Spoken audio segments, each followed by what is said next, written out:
I recently learned about the dangers of fluoride on Twitter, but I was always skeptical. Why would a government allow the dumping of poison in our water, then call it beneficial to our health? It was beyond me. I thought there was no way this could be happening. Then I realized it was happening, so then I thought, well, it must not be bad for you, and it can't be put in Hamilton's water. Then an article came out by Hamilton scientists, Harvard scientists. They said that fluoride lowers your IQ by 15 points. So I did some research, and it turns out that fluoride is actually in our Hamilton water, our drinking water.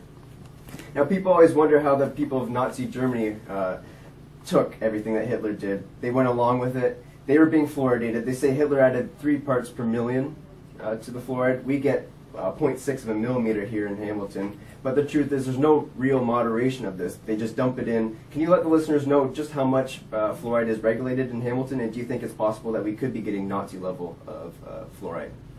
Sure. Right now, like you said, it's 0.6 ppm of fluoride in the Hamilton tap water. So it's a little bit less, quite a bit less than what the Nazis have been said to use.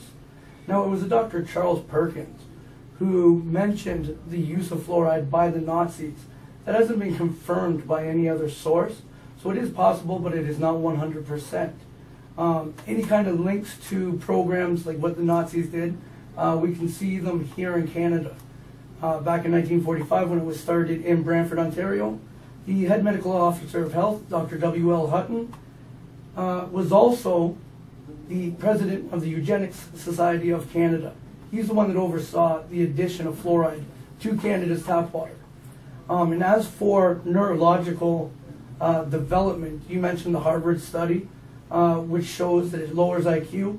And there's also been a newer study come out from the Lancet that shows they've added it to a list of neurotoxins, saying that it could be adding to autism rates, ADHD rates, and a whole host of other learning disabilities. So there are signs that it is having a negative impact on our brain. There's signs of negative impacts on bones, soft tissues like the pineal gland, the thyroid gland. There's a whole host of issues that if you go online and do a search, you can find the peer-reviewed studies for. So what's the motive here? Is it just bad science, or do they have an agenda here? Because Health Canada, they don't even regulate it. It's not even in the Canadian Food and Drug Act. It's not even in the Food Natural Health Product Regulations. So what's the motive here? Well, the motive, in my opinion, from my research, is the source of the fluoride is the phosphate fertilizer industries. For them to dispose of the fluoride, that their production, the side effect of their production, it would cost them millions and millions of dollars.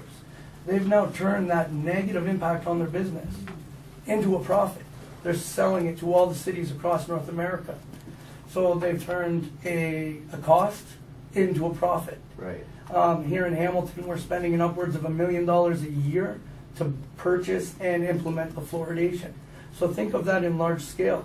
70% of North America and 60% of Canada fluoridates. Right. So fluoride was originally used for crops, in pesticides in crops, and when they process it, they get this byproduct in a liquid form? What happened back in the 70s, it was going out into the air through the smokestacks, and it was killing all the animals in nature around the factories. So what they did was they put scrubbers into the smokestacks, collected it as a liquid. They store it in pools, barrel it up, and sell it to our cities. I noticed when the delivery guys make the delivery to I live right down the street from the water plant on Woodward, and when they make the delivery, they have the full chem suits on, and they just dump it in the water, and they need protection from it. You know, it doesn't make sense to me that you need to protect yourself so much and then just dump something in the water that everybody drinks and consumes.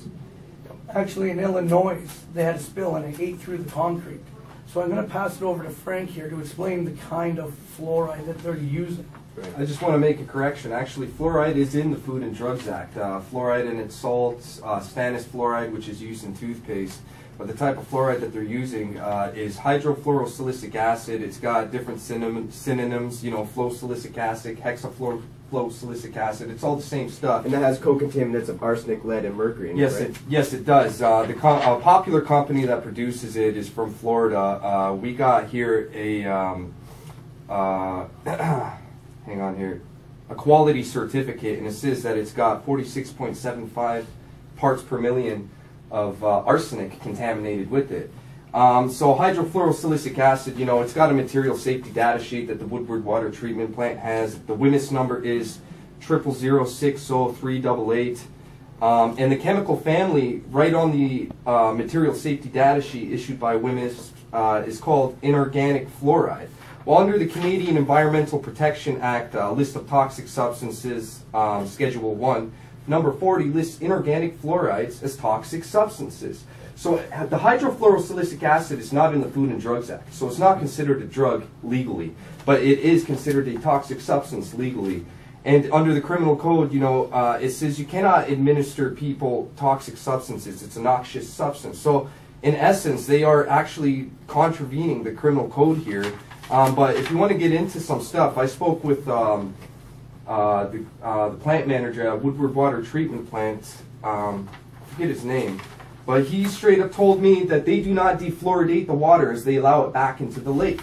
Well, right here, I find that extremely bizarre because right here in the material safety data sheet, it says harmful to aquatic life at low concentrations. And also it says it can be dangerous if allowed to enter drinking water intakes. It says do not contaminate domestic or irrigation water supplies, lakes, streams, ponds, or rivers. It says right there. So there's poison in the water. So they're poisoning us. And even in the material safety data sheet, you know, it says right here, I'll read it right from the material safety data sheet. Fluoride is a bone seeker, and excessive amounts will produce weakening and degeneration of the bone structure. Chronic exposure may cause excess accumulation of fluorosis in the teeth and bones, severe fluorosis in children, weakened tooth enamel, resulting in surface pitting. So there's poison in the water. We're going to come back to talk about this more after a few PSAs. Development resource.